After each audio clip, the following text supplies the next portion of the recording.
sapagkat we have to find not only the accountability of public officers, more importantly, we have to submit in aid of legislation, propose recommendations and legislation. And we have done that since I've been chairman, even in my previous term as senator. Ginawa ko po lahat yan. Palagi po ako may sinasubmit pag ako yung nag-iimbestiga na mga batas na dapat ipatupad. At ito po ay hinahango pa rin doon sa floor ng session para maintindihan po ng mga nanonood at nakikinig. Ang pakay po ng lehislatura ay gumawa ng batas. Kasama po dyan ay yung pagbalangkas ng batas sa mga investigasyon na ginagawa namin, lalo na dito sa Blue Ribbon. Pero kasama po sa tungkulin ng Blue Ribbon Committee, kaya tawag dito ay Accountability of Public Officers, ay ito ay maghanap ng kakulangan, ng mga katiwalian, ng maling pagpapatupad ng mga pinapairal na batas ng ating bansa na tumutungo sa korupsyon. At itong nakaraan sa Cebu po ay involved po tayo dyan sa corruption, ang mga iniimbestiga natin at saka sa tinatawag nating drugs. Kaya ito ay this administration under President Duterte has hanged its coat on the issue of eradicating drugs. Kaya napaka-importante po at mahalaga at naniniwala po ang Senado na dapat talaga masawata ang drugs. Kaya kung may lumalabas na malalaking bulto ng mga droga sa Senado, kawawa naman po yung mga maliliit na napapatay araw-araw, magkamisan. Nag-aaway-aaway pa tayo sa figures. Sabi ng PNP yesterday, not more than 4,000 people have been killed. Akala natin na yung 4,000 na namatay ay napakakonti. One death by any policeman, even if done in the course of duty, is something regrettable because we have not allowed the courts to try people na dapat i-try, at kung lumaban, well, kasalanan lumaban yan sapagkat kailangan naman magtanggol ang mga pulis.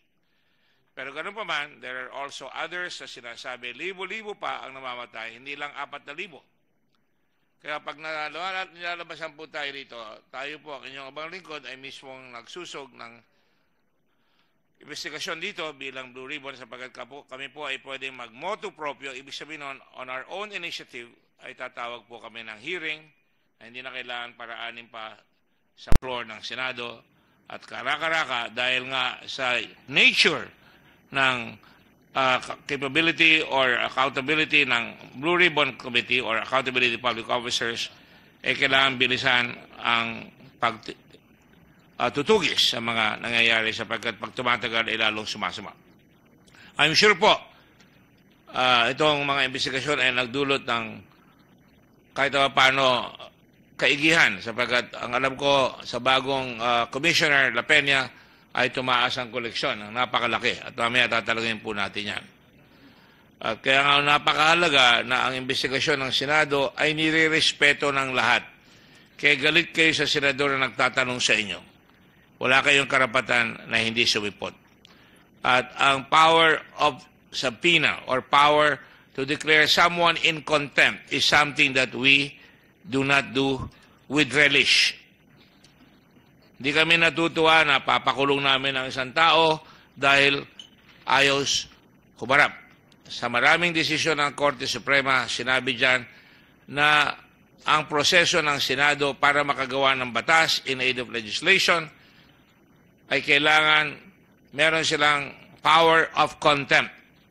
At ito po ay hindi tayo mag-aatubili na gawin ang lahat ng miyembro na pagka ay hindi susunod, wala pong above the law. At yan ay gagawin namin. So, bago po tayo lumawig pa, sabihin ko lang ho na tayo po ay nagkaroon na tayo with regards to TARA, sabi ko nga third hearing. Pero pag pinagsama yung TARA at saka yung Cebu, 12 na po ang ginagawa. Hindi po madali ang mag-hearing sapagkat marami pong involved sa TARA, maraming involved sa drugs at hinahalungkat namin lahat ng testigo at ang aking staff at ang staff po ng Blue Ribbon ay talagang kahit na weekend nagtatrabaho at kahit na walang pasok sa Senado, nagtatrabaho para mahalungkat lahat yan. At umaabot ho kami ng 10 oras ng gabi. Ngayong araw po ito, inuulit ko na ang katapusan nito ay mag-submit kami ng report. Ngayon po, ito pong expose na ginawa ni Senator Lacson, yung kita-kita, ay napakahalaga sapagkat marami siyang sinabing pangalan. Pag nagsabi po ng pangalan, at least insofar as this representation is concerned, minamahalaga po ng inyong abang lingkod dyan at ng Committee ng Blue Ribbon sapagkat reputations can be damaged. O kaya naman, dapat hulihin talaga yung mga sinabing mga pangalan na yan, imbestigahin. Hindi po porque kayo ay nasa gobyerno, kayo ay hindi na kayo maaabot ng investigasyon. Hindi ho kayo pwedeng umiwas sa investigasyon. Sapagkat the public office is a public trust. Kailangan pinapairal yung tiwala ng publiko sa mga taong nasa gobyerno. Wala pong exception dyan. Kaya nga po pinagpapatuloy namin ngayon. Ito at ako ay hindi ko masasabing natutuwa sapagkat ayokong minilalapastangan ang Senado. Pero mabuti at dumating ngayon ang si Mr. Faeldon at humarap ngayon dito. At kahit na marami siyang sinasabi sa mga senador, lalo na sa akin at kay Senator Lacson, ay gusto ko sabihin sa kanya, parehas kami rito.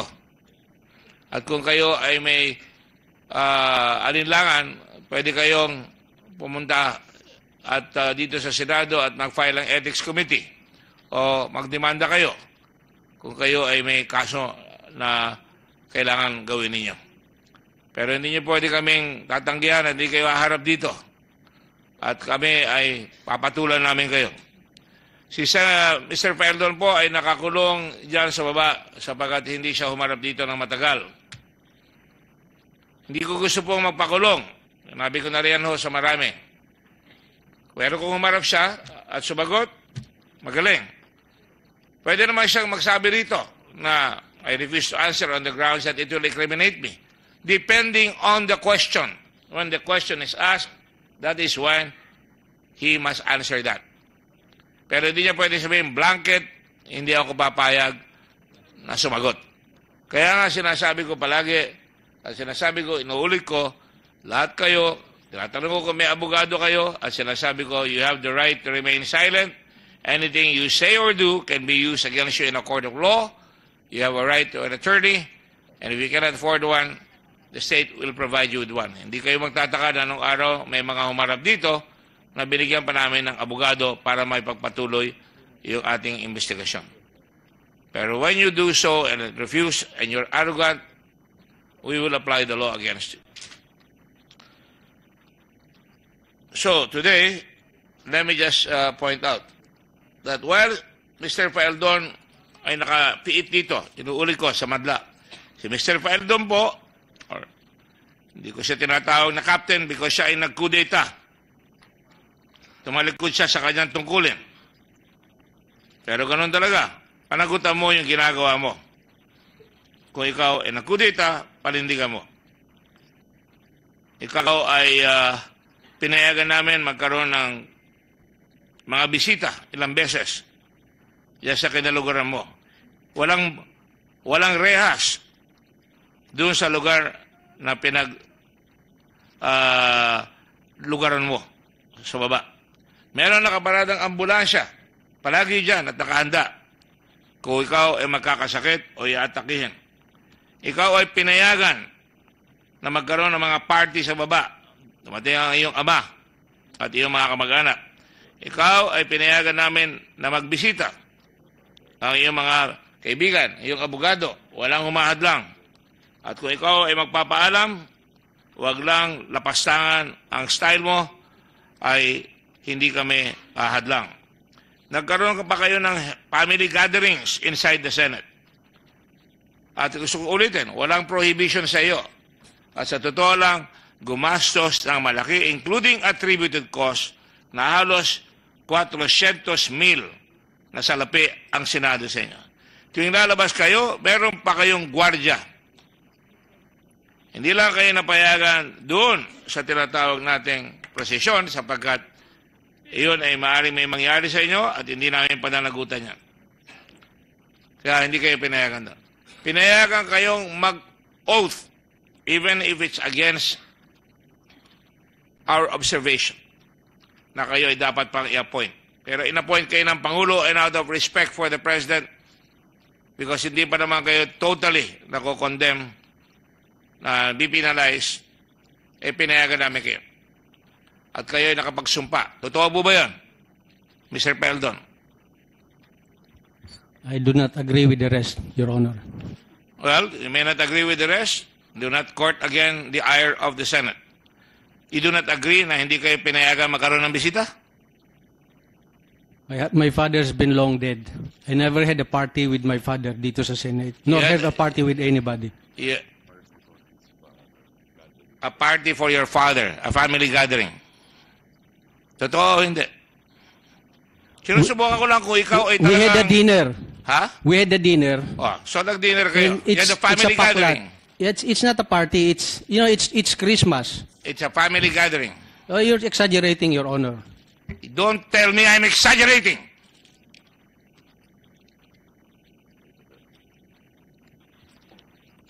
Ito ang logbook. Far from telling me what to do, you have no right to tell me anything. Do not respect what you have done in the past. You took an oath. You had a uniform. You turn your back against your own government. I attended this hearing, sir, because I am now a government employee, not because I expect that you will lead this committee to find out the truth. You have so far from getting that, Your Honor. All right. Then you will remain under contempt. I have no problem with that, Your Honor. I did not attend here so that I will have my liberty. I attend here so that I am the most interested person to ferret out the truth, which you're so far from seeking, Your Honor. Which so far you have avoided. Do not tell me you're here. You have avoided. I have not avoided. Your last hearing was October 4, Your Honor. You want to debate with me? I'm just telling you. In September 11. Is it not true that you avoided it? In September 11, when we had the meeting, I told you, in our meeting, dyan sa baba, September 11, that I will continue to answer all your questions in affidavit form. Until today, after 5 months, not a single question pinadala mo sa akin. And who are you? If you're interested about the truth, you have asked me those questions, I will always answer them in affidavit. And you've been telling the public that I do not want to participate. Be ready to take this man. I'm ready, Your Honor. I know you're ready. I know you're ready, and I'm glad you're doing this. Do not pretend that I do not want to participate. I've told you this since September 11 when I choose not to face you here because, Your Honor, with your respect to you, I do not believe. You're out of line. You wait for a question to be asked and you may answer. But you're already monologuing and lecturing. This is the reason why I do not want to attend here because you're not interested about the truth. Do not cry. You're about to cry. I'm not crying. Yes, you are about to cry. You cried the last time you were here. I went here. You want this Senate to be respected, but you've been monologuing. You will be restrained from speaking without being recognized. Pag hindi ka recognized, do not answer. Otherwise, we will put you into submission. May I make a motion to suspend President? No, you may not. The chairman is making prefatory remarks and I'm asking you, and I'm giving you the chance. Did you have a party or a family gathering? I corrected it. Family gathering. You had a family gathering. Yes, Your Honor. Then you said, fine. You're arguing with me on party or family gathering? Party and with my father is wrong. Party is defined as a group of people enjoying themselves. Unless you have another definition.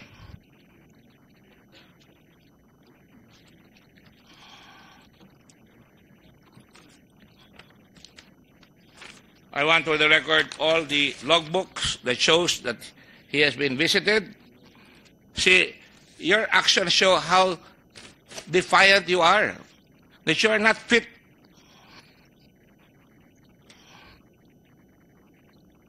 First time you were here, you defied Senator Trillanes, and I went to you, humbly. Now, let me just proceed. if I may. And you were allowed to take your oath. And you took your oath. And then you said, oh, the chairman is very kind after calling me all sorts of things. I did not even reply to that anymore. Hindi na ako sumagot. Pagkatapos mo ako minura-mura, nung pinayagan ka namin, sumagot ka, ay, ang bait pala ni chairman, very kind, very compassionate. Okay, fine. Hindi ako maharap ng tako puri. And then, we ask you again. And then this time, you said, you came back with a certiorari. Lumakas ata ang loob mo dahil akala ninyo, porque napayagan yung do sa hazing, makakalusot kayo. Go ahead. We will answer your certiorari. But do not question the fairness of this representation. Because I do not usually go to somebody who's already conducting contumacious conduct, and tell him, huminahon ka, at senador yung nagtatalong sa'yo, umupo ka, at sumagot ka. Umiiyak ka nun. And so, having said all that, I just wanted to enter that into the record. I am not known for tolerating spoiled brats. So, I will now proceed with the hearing, and the hearing will now go on Tara.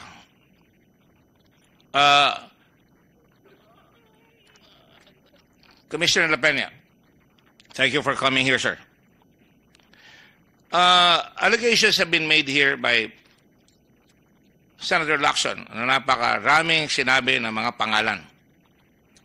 May mga Tina Yu, may mga Teves, may I have that? And all the other people involved. I don't want to name names anymore because they're already on the record and you have a copy of it. Do you not, sir? Yes, Your Honor, I have a copy. And on several occasions,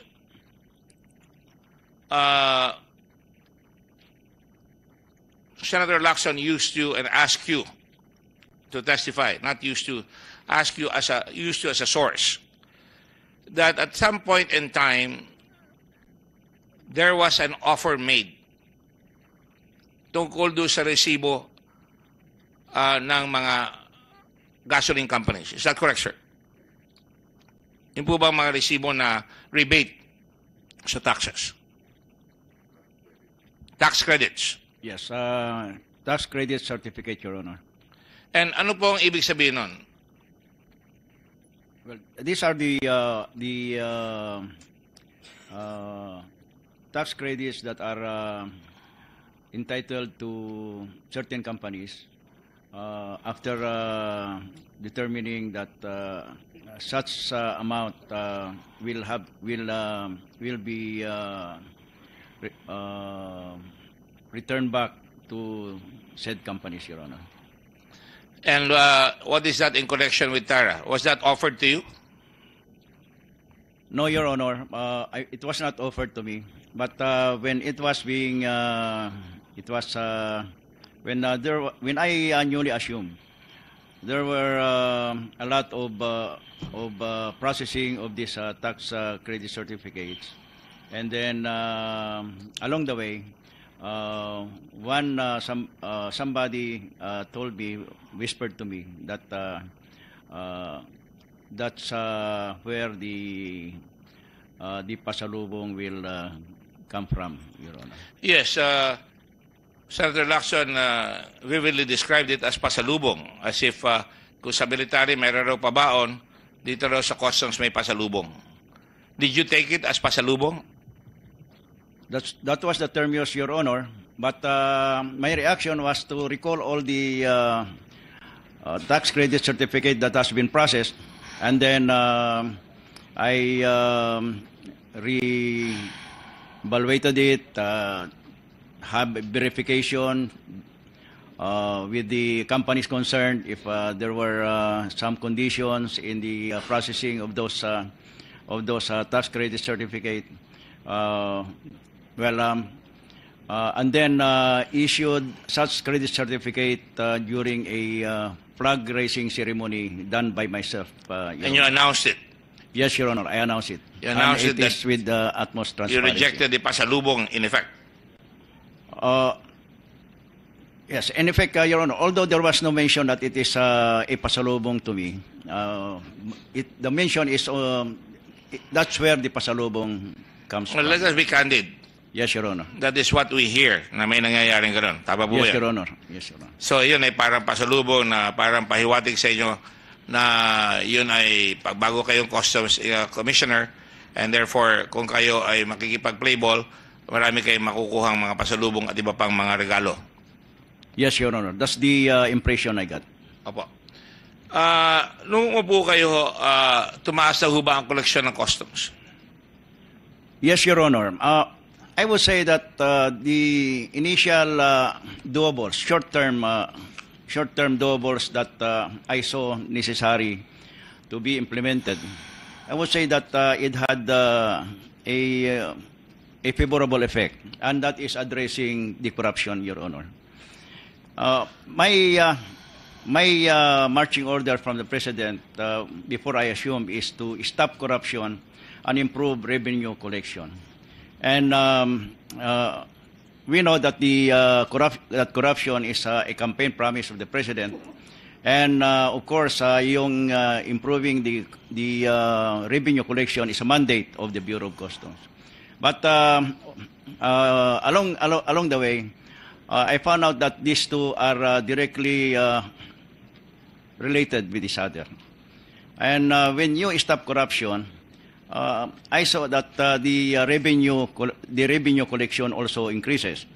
The reason is the corruption that has been going on. For example, the TARA on the shipment of goods, the container vans that arrives, the importers or the businessmen looks for people who can facilitate the processing of their shipment for a certain monetary consideration, and that's where this TARA comes in.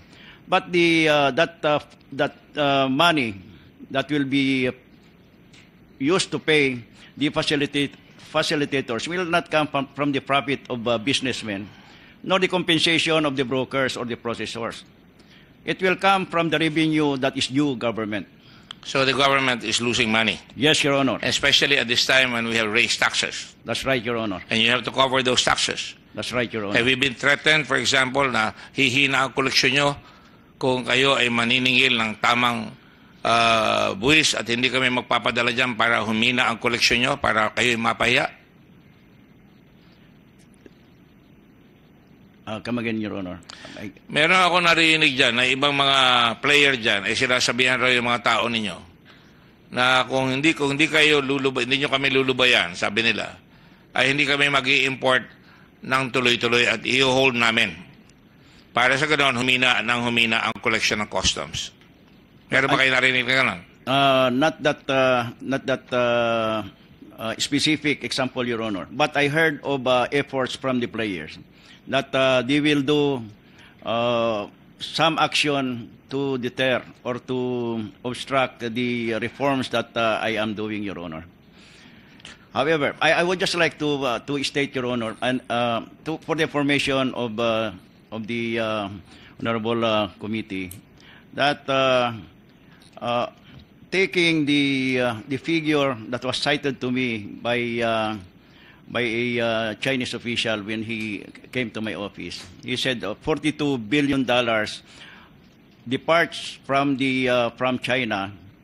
And when it comes to the Philippines, the figure is just about $18 billion. So, yes, sir. Excuse me. And because of that, our preliminary report includes a recommendation in aid of legislation, all of this, and in terms of improving the service. The feasibility of conducting pre-shipment inspection. yes, Your Honor. That will be a good move, Your Honor. Although right now From the port of origin. Yes, Your Honor. Right now we don't have that arrangement with the other countries, And that's what we want to do, so that from the port of origin, we have the correct value of goods that will arrive in our country. Kasi malimit po pag galing sa China, galing sa ibang lugar, Amerika o ano pa, kung kayo ay may pre-ship and inspection doon, ipapadala sa atin yan bago dumating dito para alam nyo kung anong parating. Ano po? Yes, Your Honor. At makukuha nyo yung proper taxes doon sa port of the disembarkation, which means in Manila, hindi po ba? Yes, Your Honor. So mamomonitor nyo kung ilan ang total containers, o mamonitor nyo collections per day, at kung hindi nyo nakuha yun, alam nyo niloloko tayo, di po ba? That's right, Your Honor. Kaya nga po namin kinukondak ito para mapigilan yung mga ginagawa ng iba na magpapalabas dito. Kunyari may container, pagkatapos yung pala ang laban iba na, may droga na, ano po? O Yes, kaya Your Honor. meron pang ibang mga produkto na hindi na sinasama sa buwis. Another po na report namin dito ay that the Customs and Tax Academy be established in order to professionalize customs personnel into having a culture of integrity, honesty, and purpose. Para sa ganun, lahat ng kukunin niya sa customs ay doon magagaling para may pampalit kayo at hindi tayo maglalagay kung sino-sino ng mga alaga ng mga congressman, ng mga senador, hindi niyo mawawala yan. At para sa ganun, doon tayo kukuha ng mga professional customs examiners. Tama po ba yan? That's right, Your Honor. So, kayo ba isang ayon doon? Yes, Your Honor. Very strongly, Your Honor. So, ang ibig po sabihin niya, pag naghihiri kami rito, kami ay gumagawa ng mga batas para sa ganun, matulungan ang customs para maganda po. Ano po? Yes, Your Honor. At kayo po, dahil sa aming expose dito, hindi po ba totoo, meron silang ginawa dyan bago kayo umupo na yung tinatawag nilang command and control? Yes, Your Honor. Na walang pahintulot ang Secretary of Finance. It is command center, Your Honor, not command and control. Command and center, pero control lang ang epekto nun. Yes, Your Honor. Dahil walang makapag-order ng hold order, di ba? Yes, Your Honor. So, sa tawag ko dyan ay hindi command center, command and control. Pero kayo ang tawag nyo command center, pero pinatigil nyo na ba yan? Yes, Your Honor. I have it abolished, Your Honor, on the second day of my assumption. Because when, on the first day, in the evening, I tried to have some shipment to be alerted through the command center, and it turned out that it was not effective nationwide. It was just effective for the Port of Manila and for the Manila International Container Port, but not for Cagayan de Oro. So I said it's not effective nationwide. The reason why it cannot be done in Cagayan de Oro because there's nobody who will implement it there, because at that time the district collectors are not allowed to issue the alert order, Your Honor. Right. So, ibig sabihin po niyan, nagre-react kayo doon sa investigation dito. At talaga nakita natin, may hindi magandang mararating yung command. Yes, Your Honor. Center. Again, the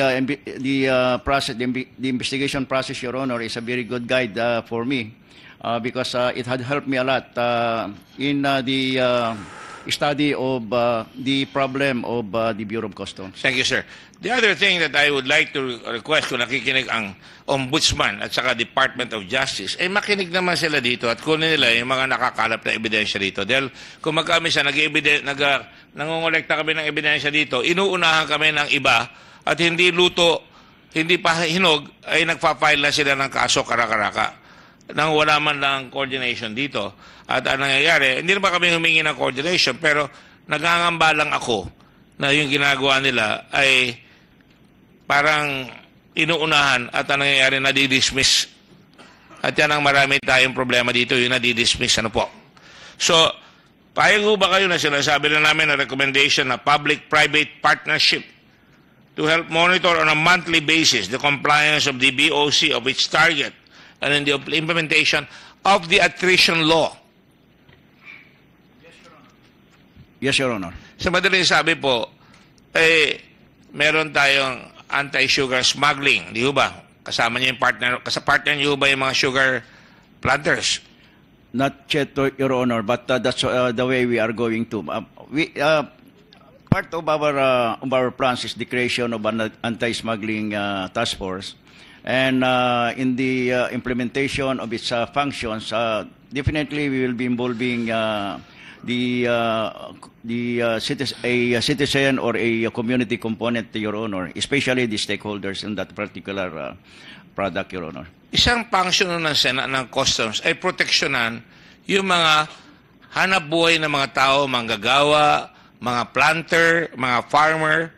Dahil pagka pumasok dito ang produkto ng ibang bansa, ay kawawa naman ho ang tao natin. Tama po ba yan? That's right, Your Honor. At isang function rin po ng ating customs ay mapigilan yung mga pagpasok ng droga dito. Tama po ba yan? That's right, Your Honor. At dahil dyan, meron kayong sama-sama kayo ng China, ng ibang bansa, ng DEA, ng Amerika at iba pa, para sabihan tayo na meron tayong pumapasok dito at mahuli natin. Tama po ba yan? That's right, Your Honor. At yan po ang nangyari dito noong nakaraan na may pumasok dito at hindi naman sinunod yung payo na ang tawag doon, controlled delivery.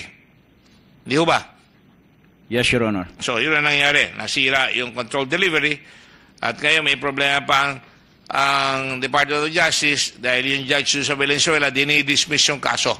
Dahil hindi raw yun ang citus o marami pa sila sinasabing iba. Tama po ba yun? Yes, Your Honor. So, sa mga katwid, malaki naman po na itutulong ng Senado. Ano po? Mamaya ako, babalikan ko yan pag tinanong ko na si Captain Paildon o si Mr. Paildon. The electrician law po ay pinaghirapan dito ng Senado. Yan po yun noong 2008. Andito po ako sa unang term ko. Ito po ba ay nai-implement nyo na? Na binibigyan ng aumento pagka nakuha yung target at nagiging sanhi ng pagkatanggal ng mga tao kung hindi lang makuha yung target. Partly, yes, Your Honor. Well, I would like to request you to na padalan ho ang committee rito at pati yung Committee on Finance, sila Lauren Legarda, Senator Legarda, na makita namin kung na-implement ho yan. Bakit hindi ho kami gumawa ng batas tapos hindi naman ho paiiralin? Ano po? Yes, Your Honor. And in my time, I intend to be able to avail of the provisions of the lateral attrition law on the incentive award for the personnel of the Bureau of Customs. Gusto namin tumaas ang kita nila kung gagawin nila ang trabaho nila, no? Yes, Your Honor. And if we can just address the corruption that is existing there, I can say with confidence that we can hit our target. And when we hit our target, then we will be entitled to incentive award for our personnel, Your Honor. Now, in the process of this investigation, the committee recommended the filing of charges against all officers of the command center and other personalities as specified in this report.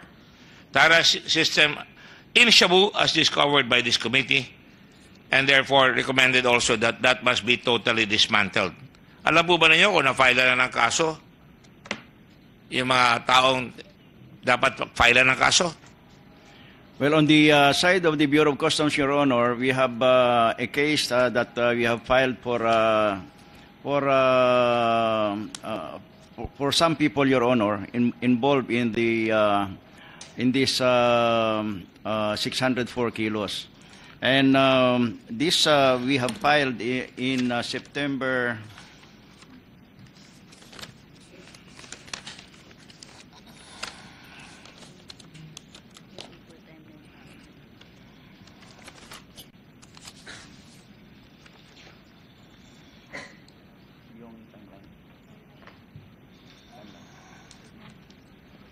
We have filed this, Your Honor, in September 17. And then this was submitted for resolution in January 18, Your Honor, this year. Opo. Ngayon po, papara ako dito sa tinatawag natin na tatanungan ka na para bibilisan ko, no? Sapagkat dito sa filing ng criminal charges, wala pa akong nababalitaan at may nabalitaan pa akong dinismiss ng Department of Justice. And I condemn that. Ano po? Hindi pa kami tapos dito, dinismiss na nila. Hindi ko alam. At ang timing ay napaka-ominous. Ano po? Yes, sir. Yes, Your Honor. I think you're referring to the case filed by the PDEA, Your Honor. Yes. Sergeant Warrants, please collect that man. He has not asked permission to leave.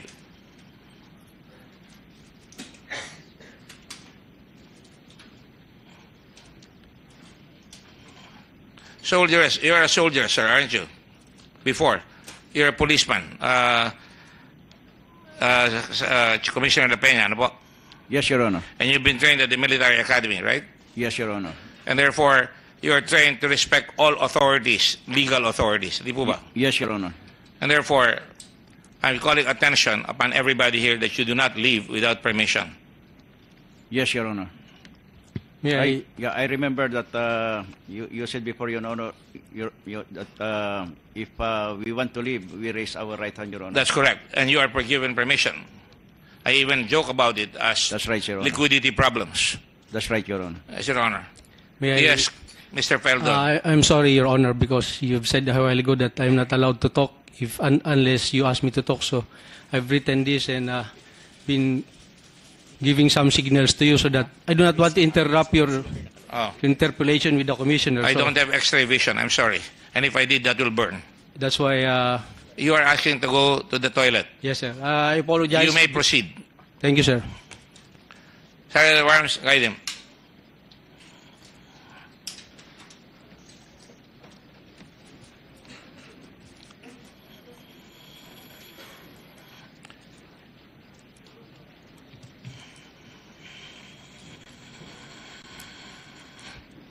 We are now looking at the media frenzy that will accompany any individual who tries to make noise here, and they will follow that instead of the substance of the matter.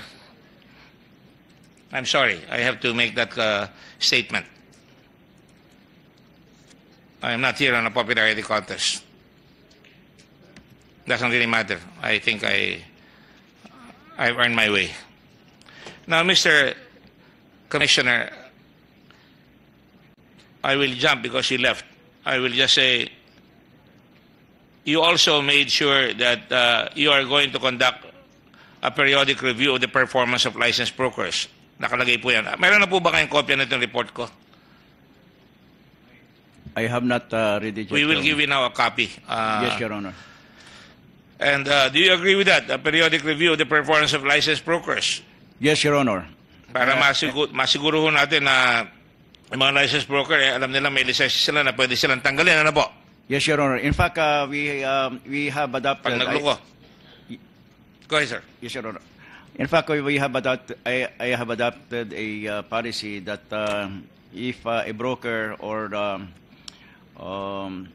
consignees have been found to have violated rules in the conduct of their business, they can be subjected to a cancellation or revocation of their accreditation. That's very good, sir. So, in effect, you are already doing that. I've always said, been supportive of you because I thought you were going to do well there. And, of course, you know that I will go after you also if you don't do well because we have to do that. Yes. I'm not Yes, trying to sir. butter up to you. The issuance of alert orders must be decentralized. Has this been decentralized already? Yes, Your Honor. Right now, well, when I assumed as Commissioner, Your Honor, I had it decentralized and allowing the district collectors to issue alert orders, and including the Deputy Commissioner for Intelligence and Deputy Commissioner for Enforcement Group. And then at present, I have recalled the authorization of the Deputy Commissioner for Intelligence and the Deputy Commissioner for Enforcement. So leaving the district collectors and myself as the only authorized persons or to issue alert order. But I would like to state for the information of the committee that the issue of alert orders should not be feared anymore. The alert orders is something that has always been feared by businessmen in the past, because if an alert order was issued, that the shipment of the importer concerned or the businessman concerned can stay there for several months, not only weeks. That's why it's being feared. But now, what we did is to limit the number of days upon issuance of an alert order, to that within 48 hours, the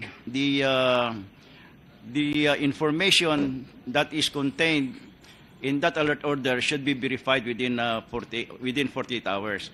And then So meron pa akong verification. yes, Your Honor, by verification. If found negative, then it should be released within 48 hours also. So it will just be a matter of within 5 days. It should be out of the customs zone. But if it is found to be with it has violations, Your Honor, then there will be a reason to hold that shipment and may be subjected to a warrant of seizure and detention. So ang dapat na matakot lang dyan, Your Honor, sa alert orders na yan are those who are doing anomalous activities. So it should not be something to be feared. That's how it is in the practice of other commissioners in the past, and which I am adopting it because that I believe that it should be that way, Your Honor. Thank you. All I'm trying to do is a recital of the fact that this committee was not idle. And I'm glad that you're agreeing with many of the things that we're saying. Because, Yes, Your Honor. For the debate later on the Senate, that will be, I'm glad that also Senator Aquino is here. Well, we are also conducting continuous relationship, right, with China and others so that we can be helped. That has already been answered due to prevent the proliferation of drugs and as well as contraband. Is that correct, sir? Yes, Your Honor. For the information of the committee, Your Honor, when I assumed as the Commissioner of Customs, I suspended the green lane so that the shipments will pass through the X-rays, most of these. And it remains to be suspended, Your Honor. And then I have a scheduled bilateral meeting with my counterpart with China to improve our cooperation and collaboration. That's very good, sir. We want to continue that because China cannot be ignored because they bring in a lot of equipment here and a lot of stuff and a lot of contraband as well. Maybe not officially, but we have to make sure that we stop the illegals from coming in, those who are operating illegally.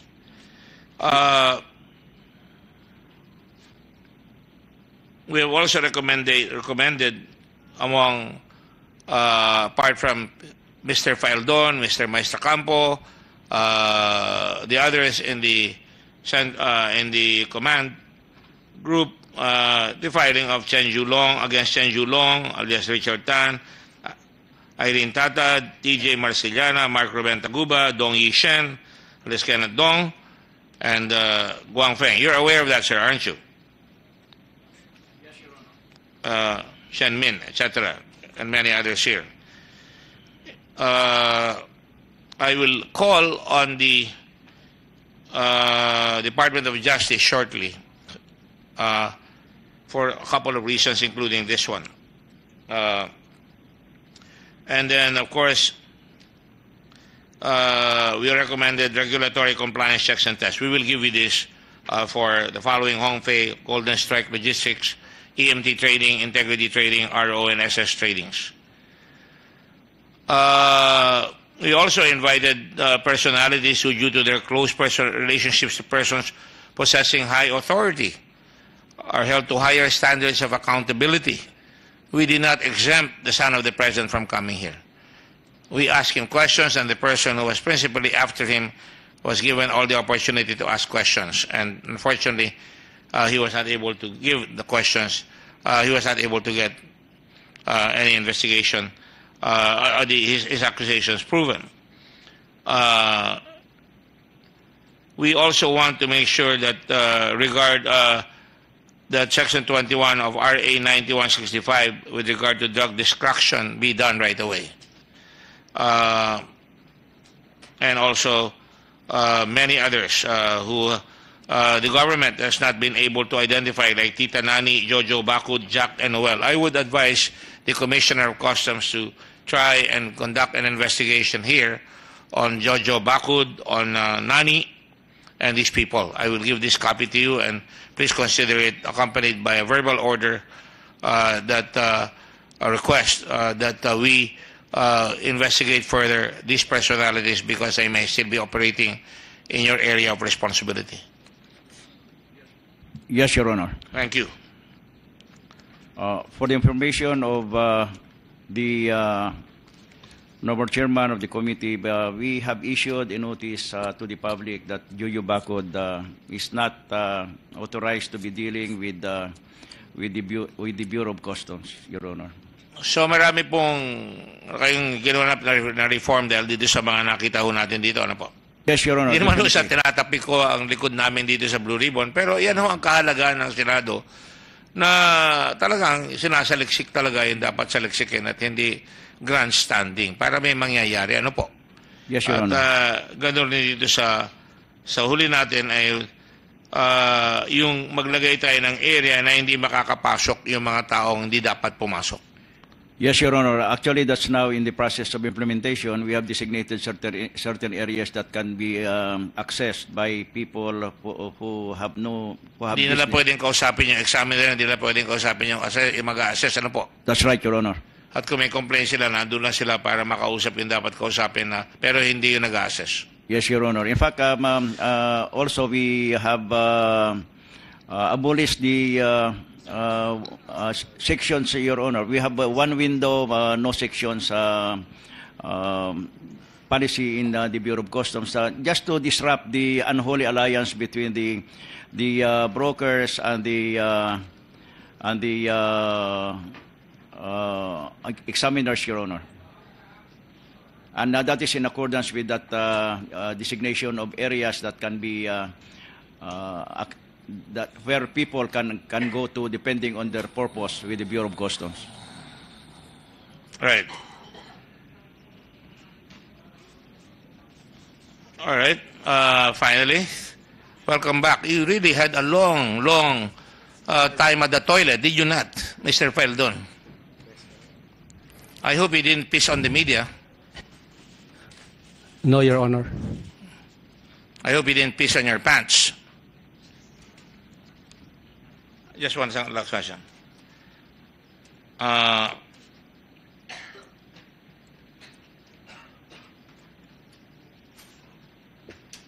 right. Those are the matters that we have recommended, and there will be further legislation as we go on with the Kita investigation that we are conducting, that we will be conducting. I will now turn over to Senator Bam, and then I will come back later on for my questions with our guest of honor. All right, maraming salamat, Mr. Chairman. Just a few questions for our three guests today, no? Para lang po linawin yung mga nangyayari. Maganda rin ho siguro na may konting oras na rin yung nagdaan since the last time we had a hearing para mapag-usapan ho natin kung ano ba yung nangyari in between, no? So, let me start with Commissioner La Peña before I go to Captain Faeldon, no? Commissioner La Peña, nagkaroon po ng internal investigation ang BOC. Tama po, no? Yes, Your Honor. We had a parallel investigation, Your Honor. Alright, kasi nung huli ho tayo nakita, sabi ninyo, magsasagawa ho kayo ng internal investigation. Yes, Your Honor. Doon ho sa investigation po ninyo, sino po yung mga BOC officials or employees na sa tingin po ninyo nagkaroon ng sala, whether on purpose or not, doon po sa pagpasok ng 604 kilos ng shabu? On the part of the Bureau of Customs, Your Honor, it is we have filed this case of violations of sections 1400, 1401, 1403 in relation to section 118 of the Customs Modernization and Tariff Act and section 4 of the Comprehensive Dangerous Drugs Act, Your Honor. And we have as respondents 9 people, Your Honor. And sino po sila? I can submit a copy of... Pakibanggit ho yung siyam na sa tingin po ng BOC dapat kasuhan dito sa kasong ito. This is all we have, Your Honor, the evidence that we have gathered in as far as the Bureau of Customs is concerned. The investigation of PDEA is another thing, Yes. Your Honor. Oho. And this is as far as the Bureau of Customs is concerned, Your Yes, sino po yung siyam na yun? They are Mr. Irene May Tatad, Mr. TJ Marceliana, Mr. Mark Ruben Taguba II, Mr. Chen Yulong, also known as Richard Tan, also known as Richard Chen, Mr. Fidel Anochidi, Mr. Chen Aimin, Mr. Sino ho yung last? Chen Aimin. And this is the, sino nga po ito?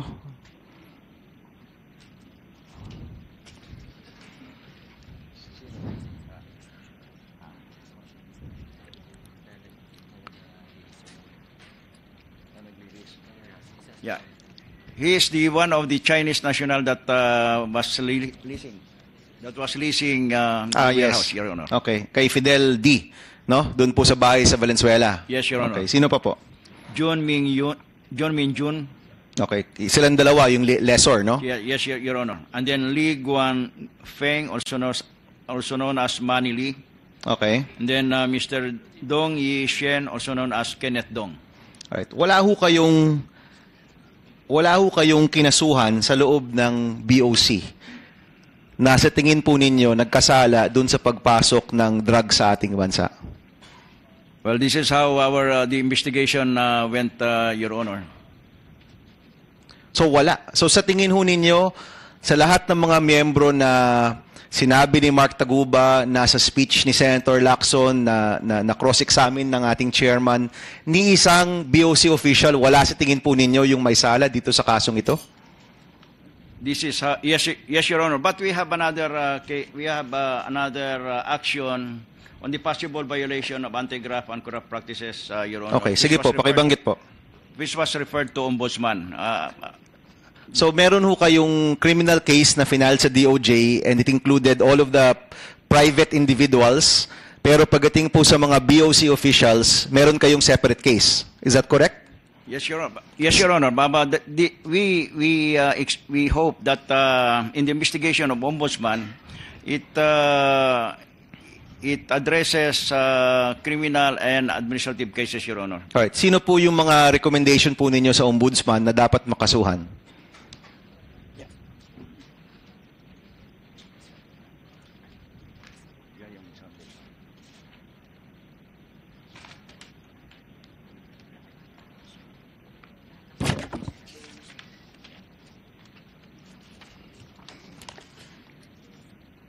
Your Honor, our request with the Ombudsman is a list of all the personnel that was mentioned by Senator Lacson during a kita-kita. Ano ho yung request niyo sa Ombudsman? Na imbestigahan? Or nag-file talaga kayo ng kaso sa kanila?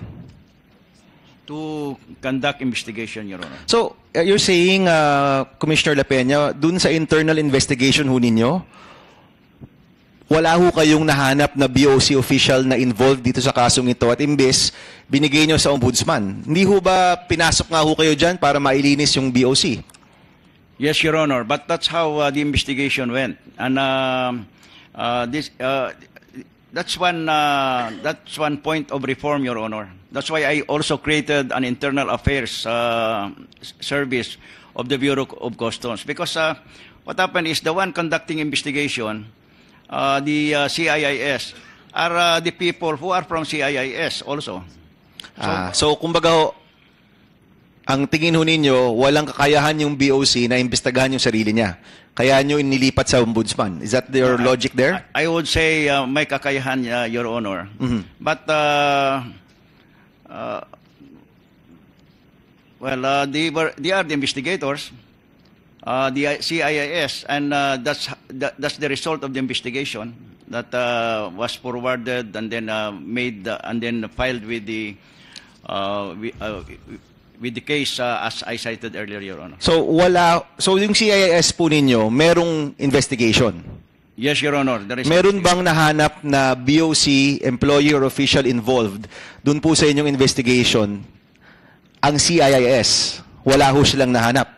Unfortunately, Your Honor, no BOC personnel appeared to be as respondents, Your Honor. Commissioner La Peña, ang hirap hong tanggapin nun kasi hindi naman ho itong mangyayari kung wala pong kasabwat sa loob ng BOC. And you agreed to that in previous hearings. I agree, Your Honor. Oh, tapos wala rin kayong kinasuhan in the end. If I have other investigators, maybe, Your Honor, I might be able to find some people from the Bureau of Customs to be also liable, Your Honor. All right. Commissioner, lahat ng mga nabanggit na BOC officials na either naibanggit ni Mr. Taguba o naibanggit ni Senator Lacson, meron po ba sa kanilang na-suspend, natanggal, kinasuhan at this point in January, ano ba ngayon? January 29, 2018, meron po bang sinuspend, tinanggal, kinasuhan sa dinami-dami ng mga nabanggit na BOC employees and officials? None as of this time, Your Honor. Well, most of them are included in the PDEA case, Your Honor. The case filed by PDEA. And we are awaiting for the result of the resolution of that case, which is now under review. By the DOJ? By the DOJ, Your Honor. Meron hong balita na may mga dinismiss daw ho o may mga tinanggal doon sa listahang yon. Are you aware of this occurrence ho sa DOJ?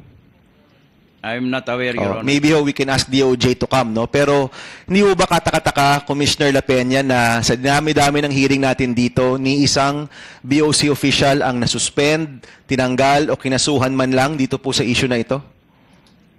Don't you think, I mean, you can speak freely because hindi ka naman ho kasama doon, no? Pumasok po kayo pagkatapos. Don't you think irregular po na wala po ni isa na nasuspend man lang o nakasuhan man lang?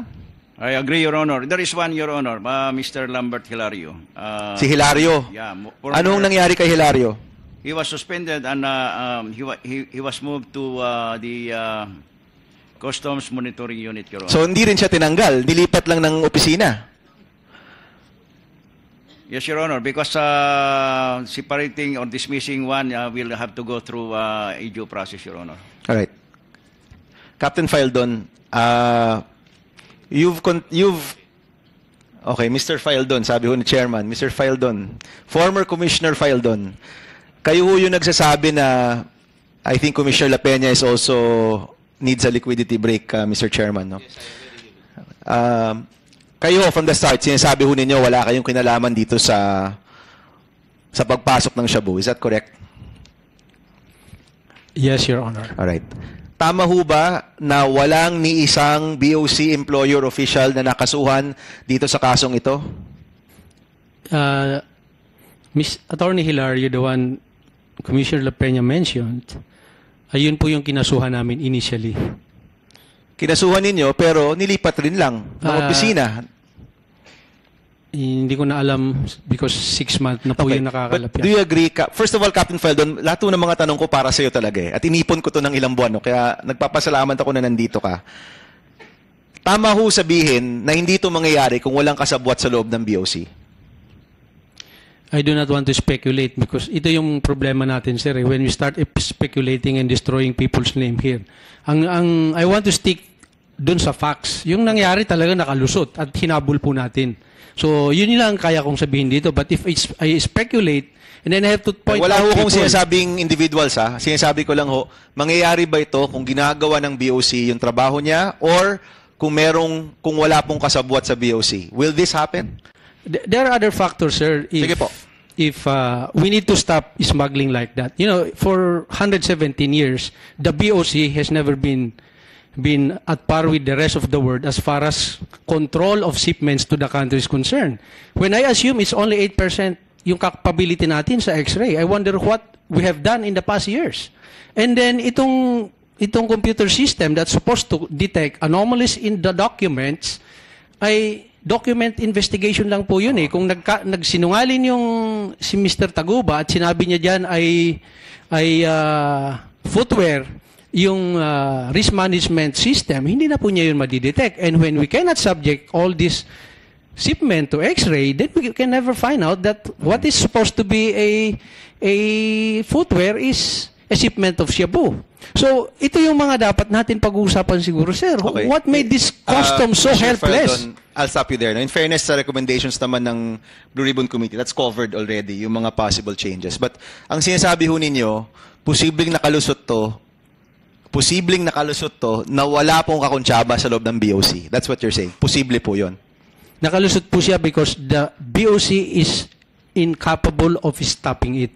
Is incapable of stopping it? Yes, including infrastructures, systems, computers, and personnel. It's a conglomeration of all the weaknesses of the Bureau. And that includes a possibility that there might some collusion between employees of the Bureau and the likes of Mr. Taguba. Okay. Let me go on that point. No? And this is my final point, Mr. Chairman. Doon po sa speech ni Senator Lacson, meron siyang 5 players na binanggit. And throughout the hearings, naibabanggit po paulit-ulit yung mga pangalan na to. And in fact, yung mga kasama niyo po sa ibang opisina, binanggit rin naman na nagpapahiwatig ang mga taong ito. Kaya gusto ko pong tanungin sa inyo directly. Isa-isahin ho natin. Yung David Tan Group, meron po bang tumawag, nagpa-meeting, kumausap, nag-offer ng pera po sa inyo? No, Your Honor. Si Kimberly Gamboa. No, Your Honor, but I've met Kimberly Gamboa in my office, which ay hindi ko siya kilala because binitbit siya ng isang retired 4-star general na humingi ng appointment sa akin. And then later on, sinabihan ko yung general na to, sir, we are trying to fix this Bureau of Custom and now you are here trying to negotiate the release of this shipment. Nung lumabas yung general na yan, ay saka ko nalaman na yun pala yung Kimberly. Sinong general po yan? And hinold namin talaga yung shipment niya. Can you name this general, Commissioner Feldon? Yes, sir. Retired Coast Guard Chief. He used to be a Coast Guard Commandant. In other words, he's not a general, he's an admiral. Admiral. So itong admiral, Yeah, he tried to... hindi nyo humalala yung pangalan ngayon. I can recall And later you can on. tell the committee, ano? Yes, he's a class... The chairman's asking you to recall the admiral right now. Yeah, class 74. Sino po? Siguro nag-isa lang yun na class 74 na naging commandant ng Coast Guard. Yun, yung Kimberly. You're asking of Kimberly. I've met him once, pero hindi ko alam na bit-bit pala siya nung... Bago ho matapos yung hearing, I want you to recall the name of this admiral at mabigay niyo po ito sa komite. Ano? Yes, Your Honor. Bit-bit po itong Kimberly Gamboa. Nung kinausap kayo, nagre-request na may mailabas kayong shipment na na-hold. Yes. May Your offer Honor. ba silang pera? Wala. Kasi nahuli po namin yan. It was recommended for not WSD for hold by our investigators because nag-underweight po siya ng 20% of the weight. This is a shipment of tiles. So hinold namin. So itong si sir, I do not know that he's part of that shipment pala. I thought it's just a call of a senior in my office. So Hindi nyo alam na yun yung rason. No po, hindi ko po alam. Okay. Do you remember the name of this admiral?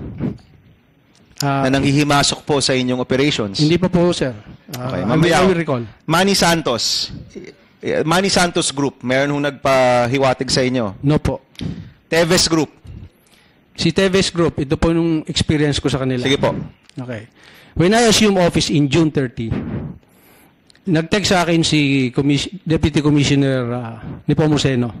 Sabi niya, meron dyan 86 na naka-hold na sibuyas. 86 containers, 40-footer.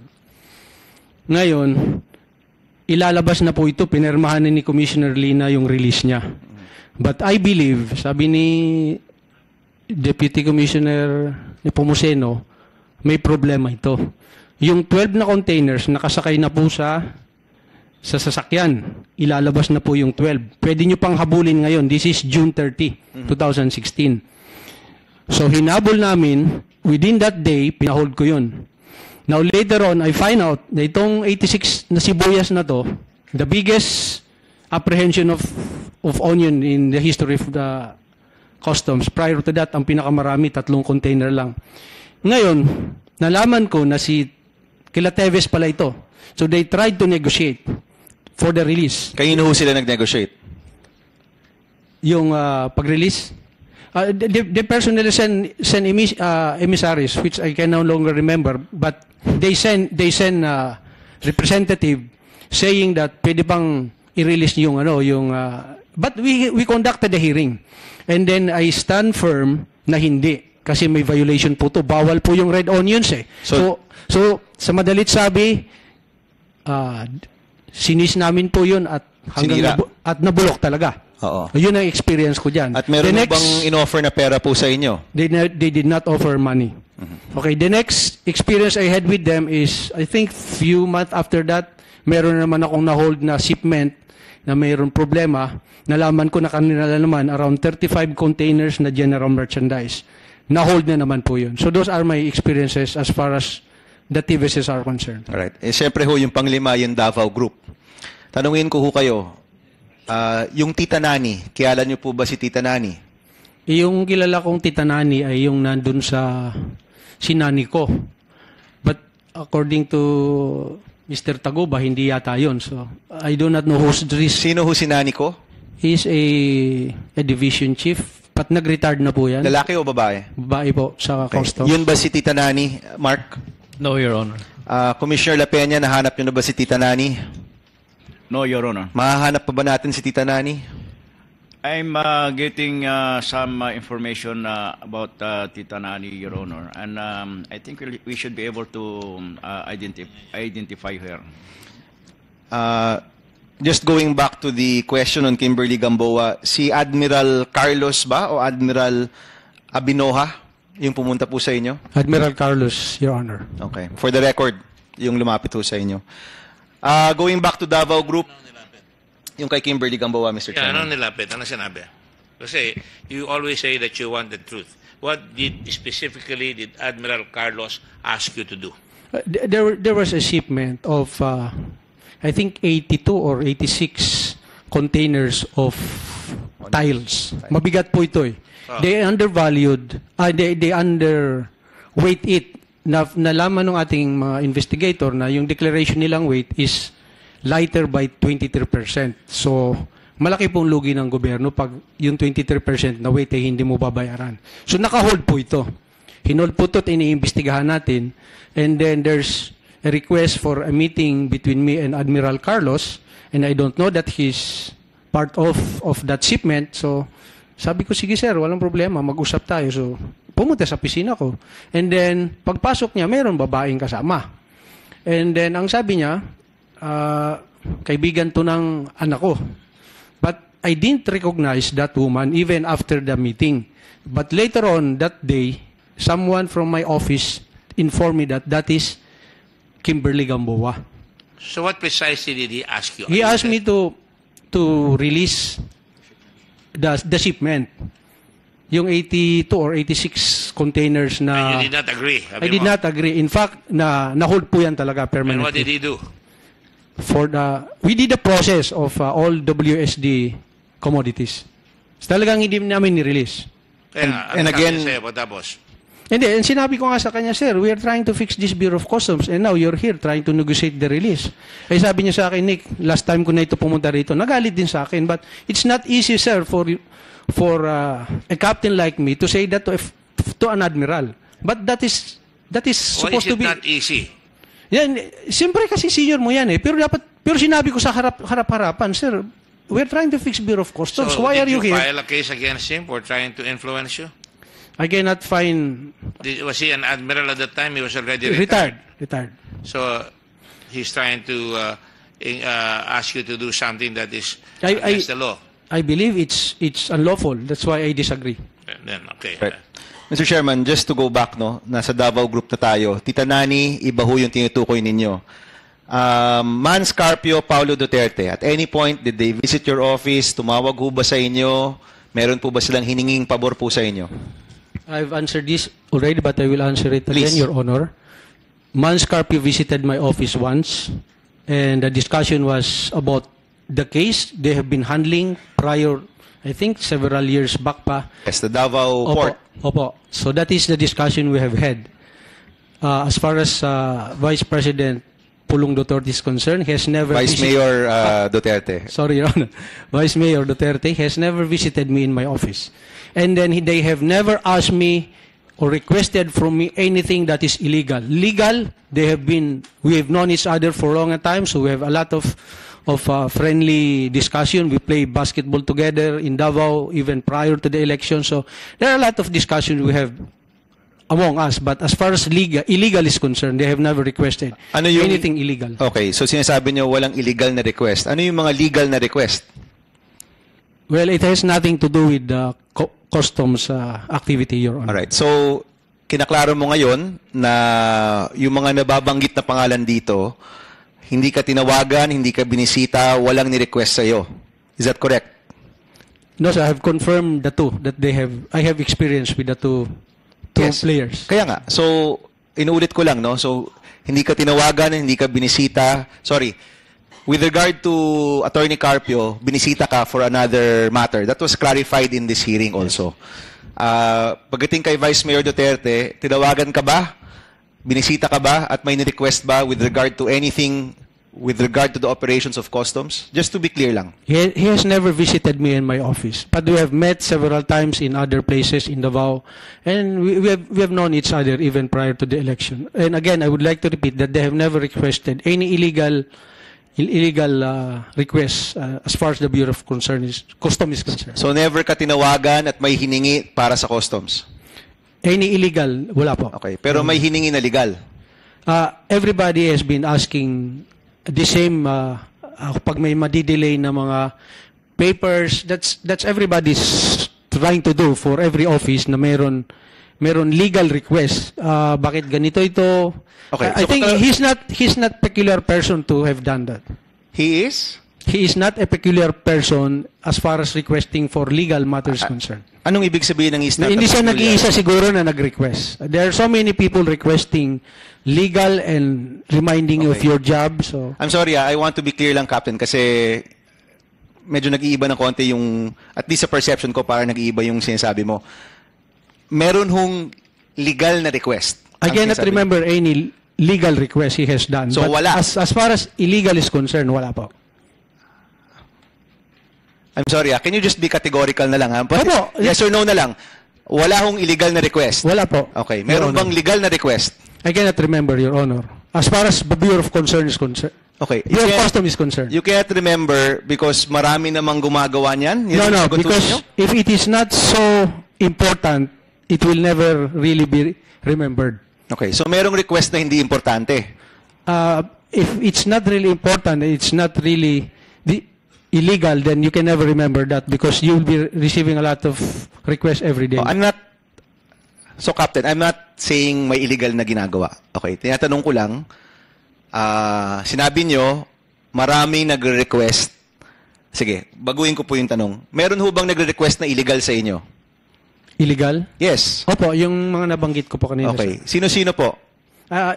Na mga politiko, sabihin nyo na. Para Sige po, tapos na to. isa-isahin po natin. Sige, go. I'm sorry. I would like to apologize for the following senators. Dahil wala po kayo dito. I'm apologizing to you. But because I did not approve the request. And these are the requests. You're asking, Your Honor. Go ahead. Okay, I will start with, Before you do that, were they legal or illegal requests? as far as I'm concerned, it's illegal. Illegal, okay. Go ahead. I will start with Senator Drilon. As early as 2016, he has requested me to meet with him here at the Senate twice and asked me to sign a memorandum of agreement between the BOC and the office of Miss or Chairperson Maria Serena Ayjokno, the Chairperson of National Historical Commission of the Philippines, agreeing that the Bureau of Customs, the Customs House in Iloilo, will be renovated using funds. I don't know if that was allocated by Senator Drilon to the NHCP. And after the renovation, it will be converted into a museum, and the Bureau of Customs will just occupy third floor of that building. Okay, and he insisted that I will be signing that MOA.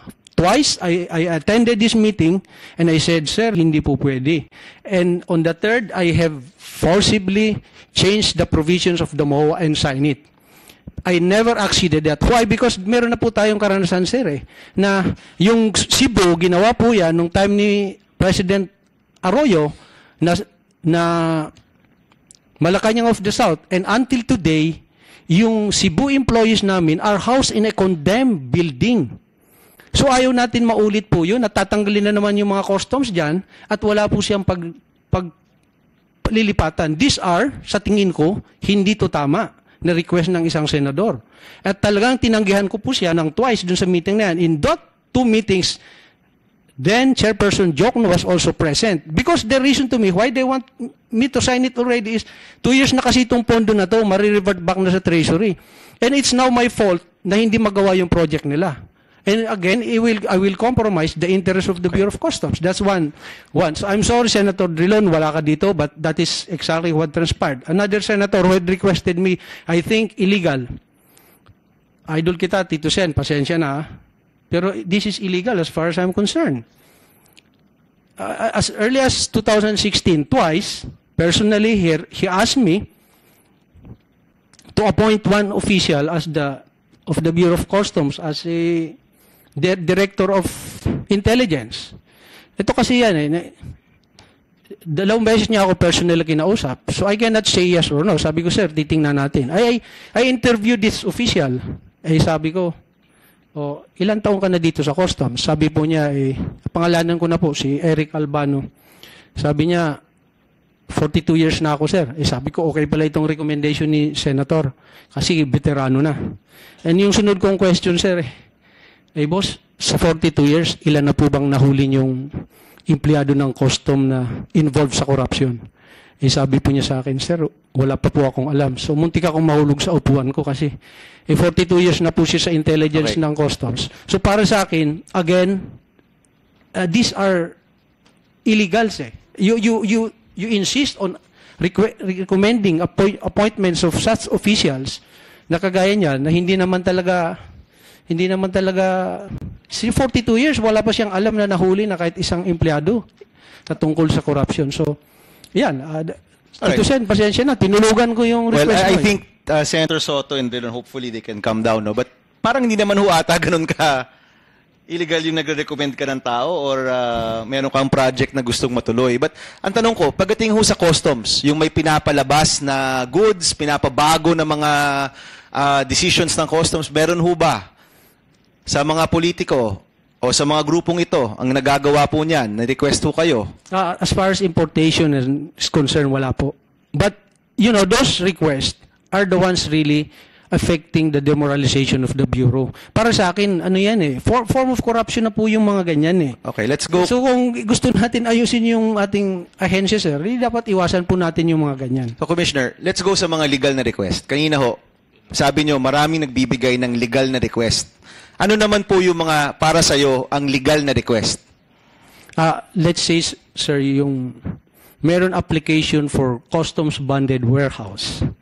At sa tingin nila 6 months na yung application nila at hindi gumagalaw at tinawagan ka.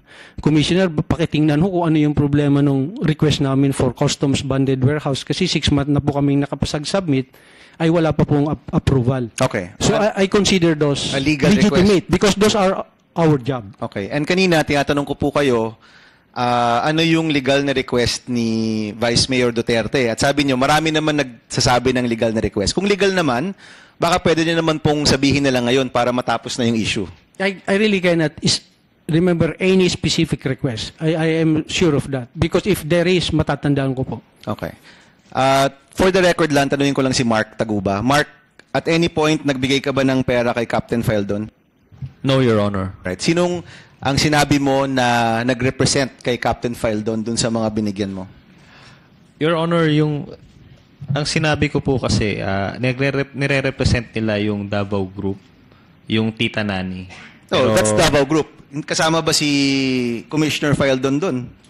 I don't think so. So wala kang, just to be fair, no, wala kang binigyan na nagsabi para kay Commissioner Feldon to? Wala po. Alright, just to be clear, Commissioner Feldon.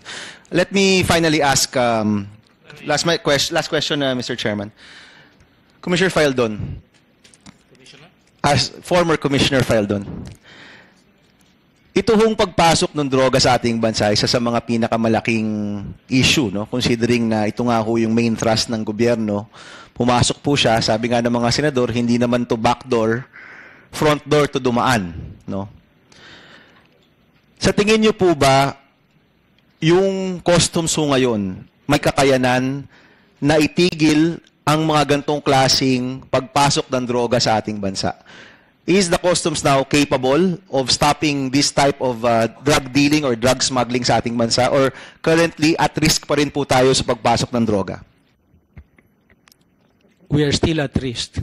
The only way we can 100% be sure of that entry of any contrabands, including drugs and CBRNA, itong mga chemical, biological, radiological, part kasi yan ng trabaho ng customs, is to put in place infrastructure that has the capability to detect this upon entry into our territory.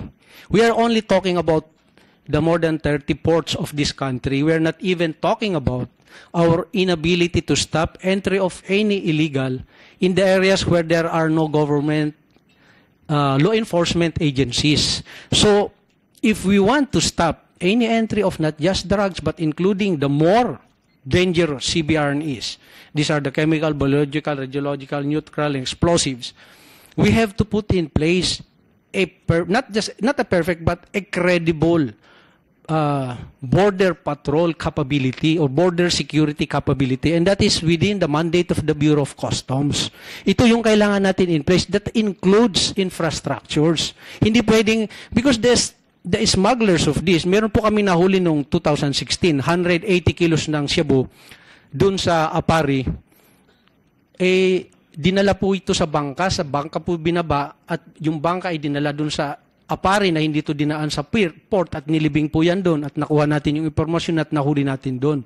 So it's not just in the ports but including the very long coastal areas of our country. So ito yung, until we can seal that, hindi natin pwedeng sabihin 100%. No, these smugglers will stop bringing into the ports of this country illegal commodities if eventually we can have those infrastructures in place within our ports. Di doon sila sa mga walang ports. Wala naman tayong kakayahan doon. So, right now, I am very sure, sir, that we are not yet able to seal completely the borders of this country. Commissioner La Peña, final question. May nagtatanong ho dito sa likod. Final na, Chairman. Totoo ba na nireshuffle nyo po yung mga collectors po ng BOC? Is that true? Yes, Your Honor. But there were only 3 areas na hindi nyo po ginalaw. Totoo po ba yan? O lahat to ginalaw po ninyo? Well, practically all, Your Honor, except for the port of Davao, port of Cagayan de Oro, and Batangas, Your Honor. And Batangas. May I know why you chose not to shuffle Batangas, Cagayan de Oro? And ito ho yung mga pinakamalalaking port. No, aside Your Honor. from Manila. No, Hindi ho ba? Yes, yes, Your Honor. Outside Manila. Yes. It's followed by Batangas, and then Davao. You have Subic, Cebu, and then you have Davao, and then Cagayan de Oro. Just for the record, Commissioner, bakit po yung Batangas, Davao at CDO hindi po ginalaw yung mga collector po doon? Because they hit their target, Your Honor. So yung paggalaw ho nito dahil sa target, hindi dahil sa investigation ninyo dito sa corruption issues? It's part of, Your Honor. But I said during when I assumed as Commissioner that I'll be giving clean slate to everyone, but with one strike rule, Your Honor. And that one strike rule is performance-based, Your Honor. So performing po si Batangas, Davao, and Cagayan de Oro? That's right, Your Honor. Kaya di nyo siya ginalaw? That's right, Your Honor. Thank you, Mr. Chairman. Thank you. Well, let me just make a statement on the statements made. I think I'm sure Senator Drilon and Senator Soto are capable of answering it. And I just want to point out that I don't think that is illegal to be able to maintain, in fairness to Senator Drilon, heritage sites such as a customs house so that we can preserve that for our posterity, for our future of the kids who can see that there was some heritage and history in the customs. It would have been illegal if he forced you, and it would have been illegal if you do not allow him, if you do not ask him, palitan mo yan. Sapagkat kung di pinalitan, mali yan. Dapat palitan yan. Pangalawa, kay Senator Soto, that is normal. We are deluged by constituents. To be sure, yung pag-reshuffle ni Commissioner La Peña, maraming lumalapit sa akin, nakausapin ko si Commissioner La Peña. Wala, may nilapit na ba ako sa iyo, Commissioner? None, Your Honor. Wala. Dahil lumalapit sa akin na kung pwede, huwag naman siyang tagalin, dahil wala naman siyang ginawang masama. Tama po ba yan? Yes, Your Honor. Wala. Now, I just want to put that to the record because senators, congressmen, they're always besieged. Pinasasamahan nyo yung itsura ng mga senador, congressman. Pero kung di naman sasagot yung senador, masamang tao pa siya kung di niya matutulungan yung kanyang constituent na nakikiusap na kung pwede matagalan. Pero hindi naman sila nag-i-insist na ilagay. Nasa sa commissioner pa rin yan. Alright? That's right, Your Honor. Thank you. So, I just want to put it out. Now, I just want to ask a few questions of... Well, it's good that you're here finally. So, you see, pwede kang tanungin, pwede kang sumagot. Masyado lang maanghang ang iyong mga salita at nagtataas ka ng boses, kaya ka nako-contempt. Ang kagalit mo una si Senator Trillanes. Tapos, ang kagalit mo si Senator Lacson. Pati ako, dinadamay mo. Diba, may rami ka ng kaaway. And all we want is you respect the dignity of the Senate. I cannot release you unless that prerogative of the Senate to investigate and ask questions in pursuit of our goal in aid of legislation. And you heard Commissioner, your successor, Commissioner La Peña say, lahat ng nirecommend namin sa committee are good. Is that correct, Commissioner La Peña? That's right, Your Honor. Para may matutuwa naman si konting humility. Konting humility. That's all. I think that is your problem. Humility. And, you know, I just want to point out and ask you these questions. You are supposedly a leader of man. This sticks into my craw. Both of you have heard Senator Lacson delineate, number one, ang sinasabi pa nga, the Customs Commissioner, Customs Bureau has always been on the top sa corruption suspicion. Is that correct, Commissioner La Peña? That's right, Your Honor. Is that correct, Mr. Faldon? You said that a while ago. I agree that the Bureau of Customs is always the most corrupt bureau of I this didn't say country. the most corrupt. It's always As far as on the top list. impression of the people is concerned. That's correct. So, hindi nyo maalis na pag may nangyari dyan, iimbestigahin at iimbestigahin. Dahil yan ang number one source. Even in America before, nung bago silang bansa, wala pa silang internal revenue, wala pa silang income tax, ang pinaglalaban ng mga Amerikano panahon ni Secretary Hamilton, Secretary of Finance, first Secretary of Finance ng Amerika, ay makakuha ng koleksyon sa customs. So, you will both agree na mahalaga yung customs. Tama po yan? That's right, Your Honor. Tama po yan, Mr. Feldon? Yes, Your Honor. So, ang pinagtataka ko sa inyo, ano ang masasabi mo, Mr. Feldon, doon sa sinabi ni Senator Lacson na pagkahaba-haba, kitang-kita, ang daming pinabing pangalan. Tama ba yung mga sinabi niya mga pangalan? I can only speak sa sarili ko and few of the names. For the rest, hindi ko kilala. So, I can mention few names. But you're aware na may tara talaga. That's what I have always heard. But finding it out, who are these people involved, is really the challenge. I think the commissioner here has been in the Bureau for almost 6 months now, and mahirap talagang hanapin. That's always our intention, to look for these people. Now, hindi maalis ang tara sapagkat habang may walang ya sa bayan, sa tao, wawalang yain niya kay BIR, kay Customs, kay LTO, kay lahat yan. Hindi ko sinasabi yan. Pero pag nilagay kayo dyan, tungkulin nyo na mawala yan. At kung kayo nagkamali, hindi pag-aari ninyo yung commission o Commissioner of Customs. Pwede kayong tanggalin kung pumalpak kayo. Tama po ba yan, Commissioner La Peña? That's right, Your Honor. You agree with that, Commissioner Mr. Feldon? Yes, Your Honor. Okay. Having said that, mahaba yung sinabi ni Senator Lacson. At andap ako, natitigilan ko, sapagkat may pinakita mga pangalan.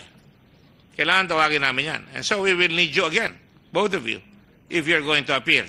Of course, Senator Mr. La Peña, Commissioner La Peña will appear, I'm sure. Will you appear, Mr. Feldon? I'm already a government employee, so I have to attend. I have no personal options anymore. You have always been a government employee when you're a commissioner. No, You were a government employee when you were a captain. And it was only when your resignation was accepted, if that is to be believed. Tama yun. I don't have any knowledge to that effect na tinanggap yung resignation mo, nag-resign ka. Yes, sir. So I stopped attending, Your Honor, in September 11. At that time, I was no longer with the government. Sorry, at the time? In September 11, that's the hearing that I started not attending. We spoke sa OSA, sir. And at that time, hindi na po ako sa gobyerno. So I exercise my option as a private citizen. But now, every hearing, whether here or in the Congress, I have to attend because I'm with the government now. No, but you will agree, just because you have resigned, hindi ka na pwedeng habulin ng gobyerno. Of course, Your Honor. Oh, kaya nga dapat humarap ka, di ba? Yes, Your Honor. And hindi ka humarap. Yun ang problema natin. Now, there are reasons, but if you do not want me to... Oh, you go ahead. I'm ready. You can accuse Yes. anybody of anything. You've been accusing people left and right. Yes, sir. The reason why I stopped attending is because both in the House and here, if you listen to, let's say, the opening statement of the Honorable Ace Barbers, opening statement pa lang po, ay kinukundinan niya po ako at lahat na po. Sabi ko, are these hearings really in aid of legislation and finding out the truth? And dito rin po, sir, even before Senator Trillanes and Senator Lacson shoot their first question to me, meron na po silang press releases na meron na po silang desisyon eh. So para sa akin, what's the point of this inquiry if the most interested senators in this investigation have already come up with their own truth already? That's why until today, sir, the truth about all these things has not yet come out. Can you imagine what will happen kung yan ang sasabihin ng lahat ng tao? Dahil pagkat kailangan, para mapagpag ito, malaman lahat, dapat, siyempre, hindi mo naman mapipigil ang media. Hindi kita pinagilan kanina. Lumabas ka, nag-interview ka. Ang haba ng interview mo sa labas. At I'm sure marami kang sinabi doon, hindi kita pinagilan. You're also giving the perception that we're not seeking the truth. We are seeking the truth. And that is why I am foursquare on the position of the Senate that when every one of us declared you in contempt in private meeting, sabi namin, dideclare ka namin in contempt because hindi ka ayaw mo sumagot. You will recall also, na ikaw ay nag-aaway na kayo ni Senator Llanes, sinold ko yung meeting, lumapit ako sa iyo at sinabi ko, sumagot ka. Sabi ko sa'yo, lalo ka matatalo kung hindi ka sasagot. Dahil ang senador pwedeng sabihin yan and he is not liable. Unless talagang hindi katotohanan yung sinasabi. That is why it is your opportunity to come here and say your piece. And so far, we have not prevented you from saying anything. That is correct, isn't it? Yes, Your Honor. Good. I'm glad that we understand one another. Now, having said that, I will now go to other things. That's why I ask you about the statements made by Senator Lacson. Do you think we should pursue that?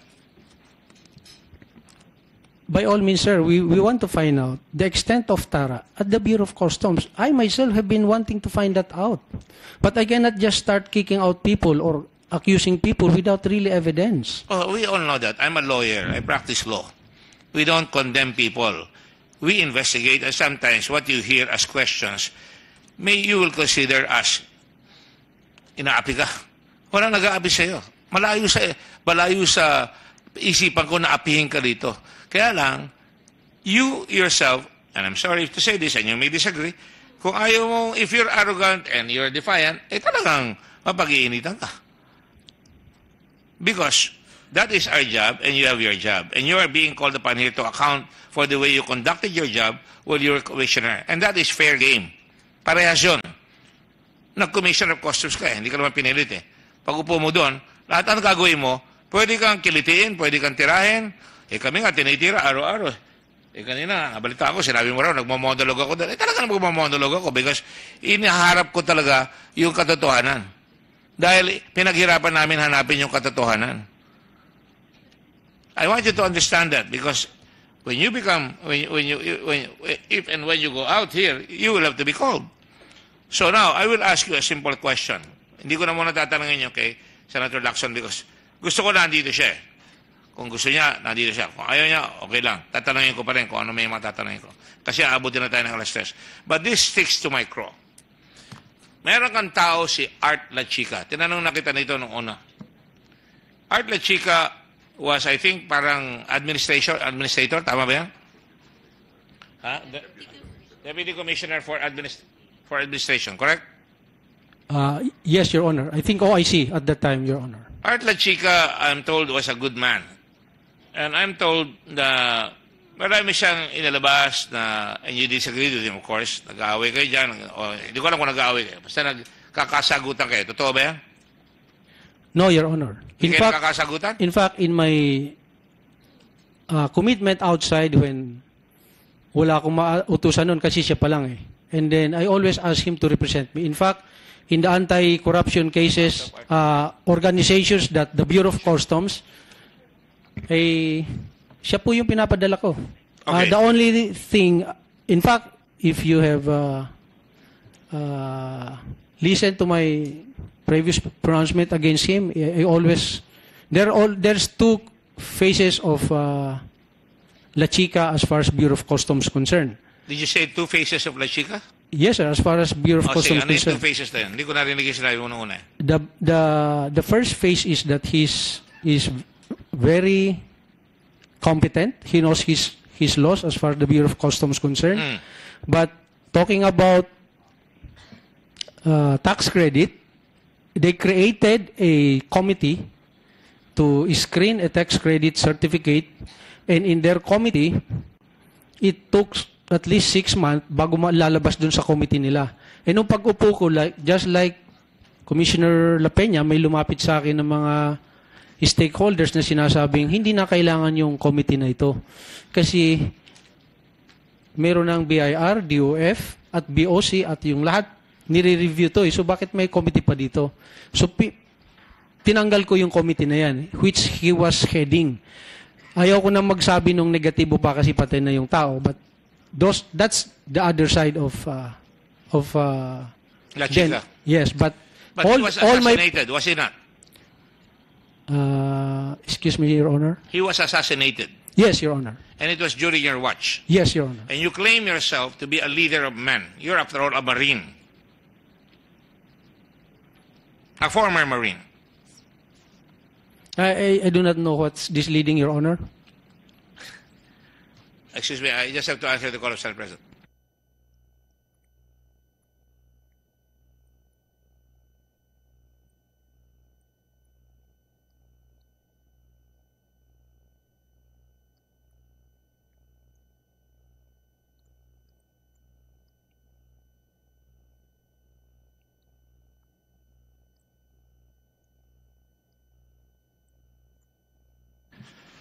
All right. You are a leader of men. You are former Marine, right? And the Marines never leave their man. Correct? Hindi nila iniiwanan ang tao nila. Bakbakan, hindi nila iwanan yan. Yan ang pagkakilala ko sa mga Marines. Worldwide reputation ng Marine Corps anywhere in the world. Is that correct? Yes, Your Honor. Pinatay sila Chica.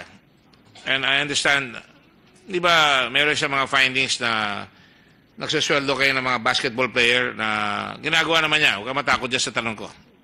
Mayroon mga basketball player na sinasweldoan, nalagay sa gobyerno para part of the moral building, I suppose. Yung iba, moral building. Ako nung araw, mayor ako, hindi ko kinukuha yung pera sa gobyerno. Merong allowance yung mga player. Pero yung sa'yo, nilagay mo yung player sa plantilla, volleyball and basketball, correct? Yes, Your Honor. And of course, Mr. La Chica disagreed with this. I cannot remember having discussed this with him. Well, I'm Your told Honor.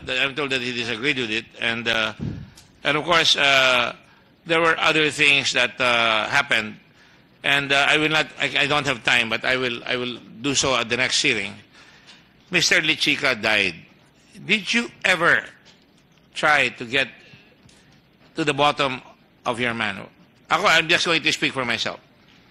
When I am hurt anytime an assassination took place. I was in America when Senator Aquino was assassinated, and I called my mother. Sabi ko, parang si Papa yan, in-assassinate. You have to go to Doña Aurora because kaibigan sila. Alright? And they went. Because alam ko, masakit sa akin yan. Pinatay ang tatay ko eh. Alright? And therefore, any assassination, whether it's be a Judge Rosales, nag-privilege speech ako dito, nahuli yung assassin, nakakulong. Or a young lady, a UP instructor na nagtatrabaho, nagmo-moonlight as a call center operator. sumakay ng taxi, hinila. Nabalitaan ko, nagpunta ako doon sa kanyang, i-privilege speech ko yan, nahuli ni General Aglipa yung pumatay sa kanya. In other words, dito sa bayan natin, kailangan mag-ingay ka para makuha mo yung mga kasong ng tao pumapatay. Mr. La Chica has a family. Mr. La Chica, I'm told, is a good man. Tao mo yan. Did you do anything? In fact, I'll just tell you pa. Meron isang colonel dito, lieutenant colonel, recommend ng Army, na may nag-expose sa kanya, na tao niya, na sinasabi, yung BHDU fund, or whatever it is, BHDU ng area, ginamit niya. Nung hiniram ng isang unit yung taong yun sa Bicol, nahulog yun, at namatay, nagpunta yung asawa sa akin. And I felt for her. And when this guy came up, nag-u-oppose yung asawa. Inimbestiga ko yan. Ang tanong ko, ikaw ba, leader of man ka? Paano yung tanong ko sa'yo? Sinagupa mo ba yung mga general para kumuha ng helicopter para makuha yung tao sa bangin, para buhay pa siya doon sa baba? Hindi. So I opposed it. I opposed his nomination as colonel sa commission appointments, his promotion. Now I ask you, Art La Chica was a man, Customs Deputy Commissioner, killed in Manila ambush at sa Espanya Boulevard and Condiman Street. Has there been justice for Mr. La Chica?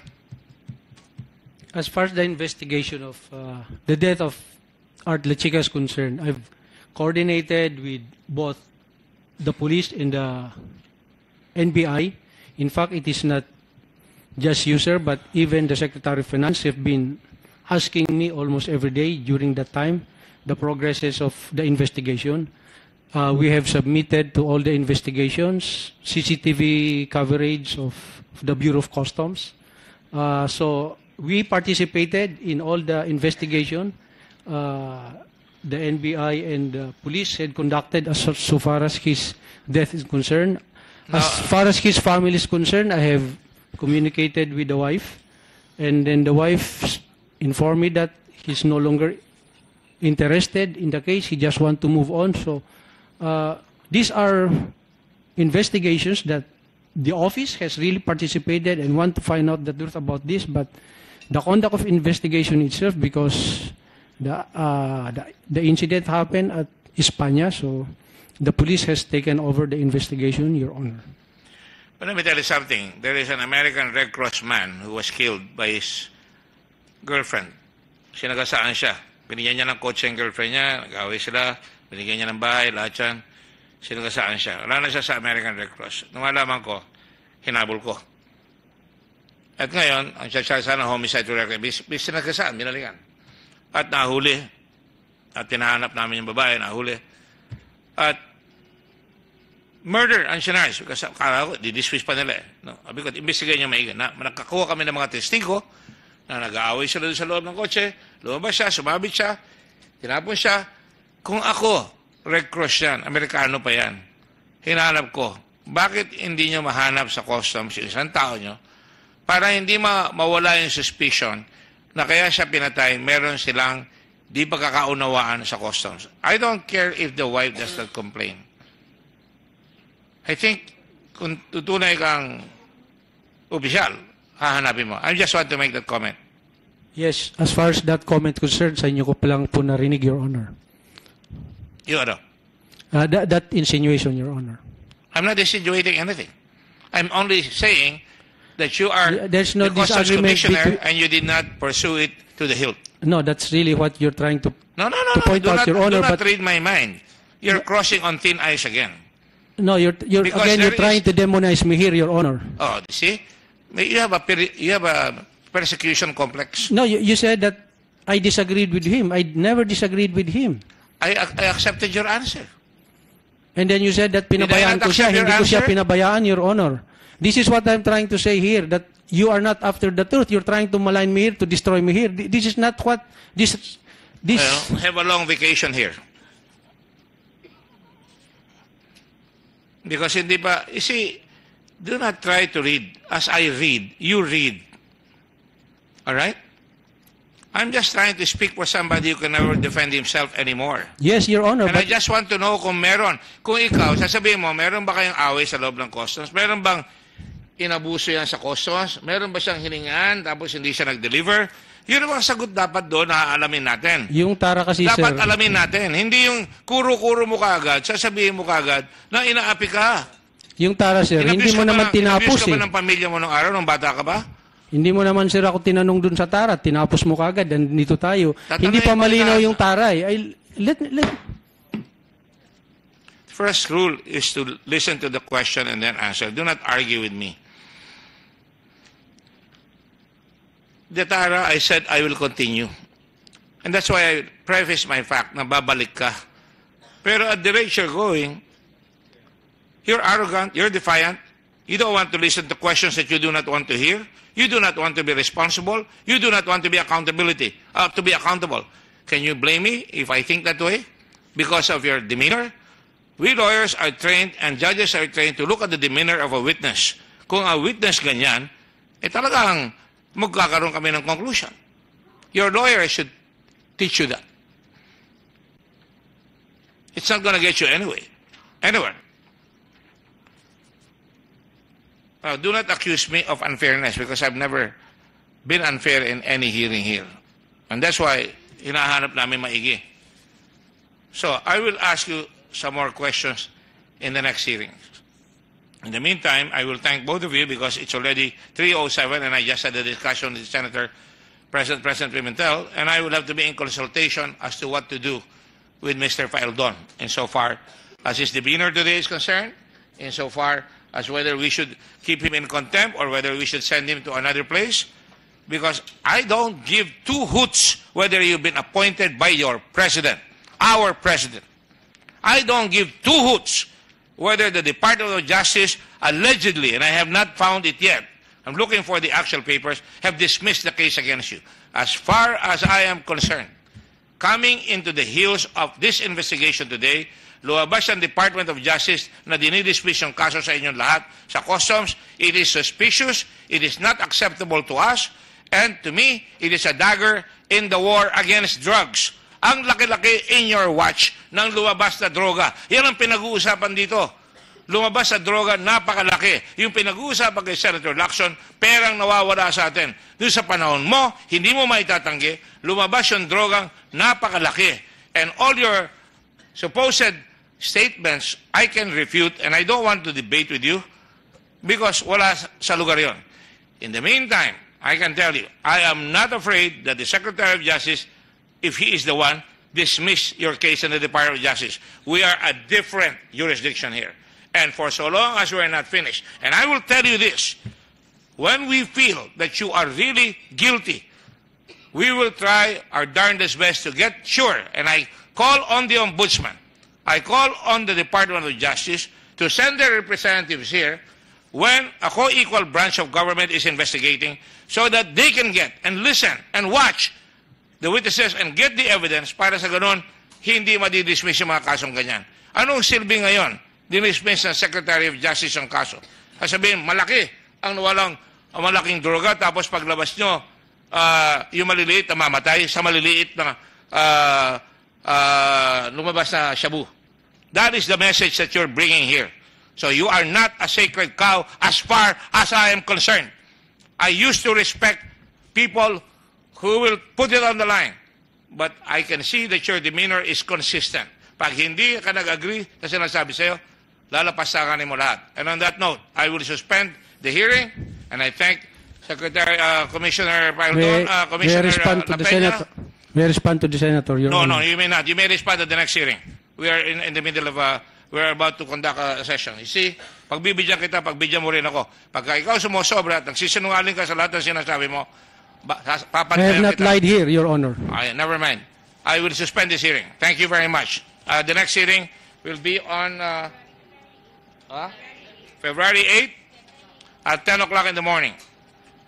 The same people, the same resource persons, including Mr. Paildon, will be brought here. In the meantime, I will consult with the other senators as to whether we will maintain your contempt. Session is suspended. Thank you very much. Senator Richard Gordon there, the chairman of the Senate Blue Ribbon Committee, suspending the hearing into the customs corruption in connection with the 6.4 billion peso shabu shipment that entered the country from China. Now, you just saw a very heated exchange between Senator Richard Gordon and former customs chief Nicanor Faeldon right there. Now, earlier, during the course of the hearing, former Commissioner Faeldon says that the Bureau of Customs was incapable of tracking and stopping the drug shipment due to a lack of equipment and funding. And he also made mention of the practice of other officials who negotiate for the release of shipments. Now, he names a certain retired Admiral Carlos who tried to ask for the release of the shipment of a certain Kimberly Gamboa. Now, this was one of the personalities identified earlier by Senator Ping Lacson. Now, Faeldon cleared Paulo Duterte, or former Vice Mayor Paulo Duterte, of supposed illegal requests, but he did name at least two senators for questionable requests of his office, or of him during his time in office as customs chief. He named Senator Franklin Drilon for a questionable deal in Iloilo, as well as Senator Tito Soto, who requested that he appoint a director for intelligence. Now, Faeldon says the country continues to be at risk of continued smuggling until the government establishes a credible border patrol system. Now, after former Commissioner Faeldon named the two senators, Senator Gordon was quick to defend Senator Drilon and Senator Soto against the accusations, saying that these are probably not irregular. Now, also present at the hearing, President Commissioner Isidro La Peña, who says that he agrees with the Blue Ribbon Committee's previous recommendations for periodic review of their licensed brokers, saying that their agency has adopted this practice, and with erring brokers facing cancellation of their licenses, they have also streamlined processes, but have implemented or have done stricter implementation of security processes. The green lane continues to be suspended, and all shipments now pass through X-ray machines. Commissioner La Peña says that the customs is collaborating with its Chinese counterparts to curb smuggling, and they have also conducted a reshuffling of all port collectors except for those in Davao, Batangas, and Cagayan de Oro, as these have reached their targets. Now, we have Cecil Lardizabal, our correspondent at the Senate, to tell us more about what transpired at the hearing. Cecil? Yes. At the third hearing of the TARA system, or the payoff system, by the Senate Blue Ribbon Committee, we have seen Captain Nicanor Faeldon finally surfaces at the Senate inquiry, and but tension grew at the start of the hearing between Blue Ribbon Committee Chair Dick Gordon and Faeldon. Blue Ribbon Committee Chair Senator Dick Gordon, in his initial statement, stressed the significance of the Senate and that everyone should respect the institution, including the recognition of the power of contempt of the Senate, and that's the reason why Captain Nicanor Faeldon was detained. He was cited in contempt after failing to attend the next hearing. At the start of the hearing, we've seen Gordon enumerated how he said he granted almost every request made by Captain Faeldon while he is detained at the Office of the Sergeant at Arms, including welcoming visitors in his room, including going on a temporary furlough and even having a party inside his detention room. And Faeldon was quick to comment. He said Gordon was exaggerating in some of his remarks. For instance, about the party, Faeldon said that he did not have any party in his detention room and that it was just a dinner. And this is when the verbal exchange arose. At one point, Gordon even turned off the microphone of Faeldon, so Faeldon could not speak back. Gordon even emphasized that Faeldon will remain in contempt. Of course, we're going to be asking Senator Gordon about that, about Eldon remaining in contempt at the Senate Sergeant at Arms. Now, senators, meanwhile, were surprised about the result of the investigation made by the Customs Intelligence and Investigation Service, or the CIIS, which Customs Chief La Peña Bear. There were 9 personalities who were named as involved in the payoff system, including Customs fixer Mark Taguba, but none were officials of the employees of the BOC. And so the BOC referred the names mentioned by Senator Ping Lacson in his committee report to the Ombudsman. There were only 3 invitees to the hearing, including Eldon.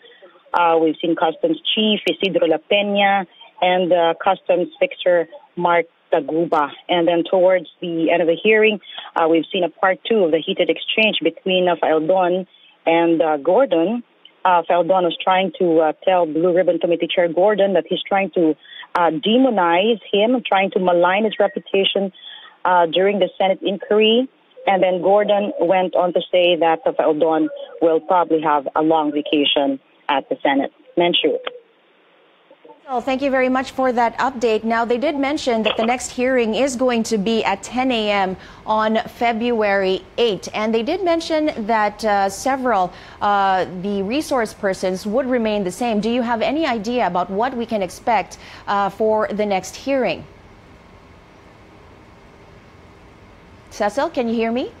Okay, it seems that we've lost the connection to our correspondent, Cecil Lardizabal, who was reporting to us on the phone from the Senate, and we will get back to her a little bit later on. Meanwhile, we will pause for a break. Stay tuned to CNN Philippines. I'm Menchu Macapagal. Good afternoon.